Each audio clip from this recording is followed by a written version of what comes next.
If you've switched to a professional account on Instagram and want to switch back to a personal account, I will show you how.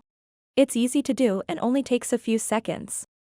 So make sure to watch this video until the very end to learn how to switch back to a personal account. To get started, first open up your Instagram application and then tap on your profile picture icon at the bottom right of the screen. Once you are on your profile, tap on these three lines at the top right corner of the screen. And then tap on Settings.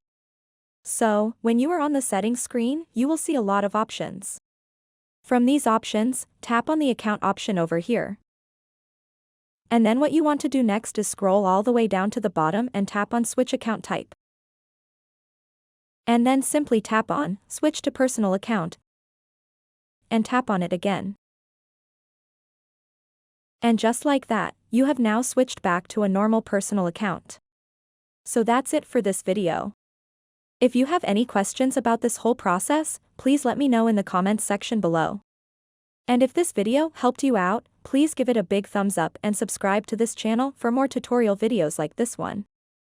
Thank you so much for watching and have a good day.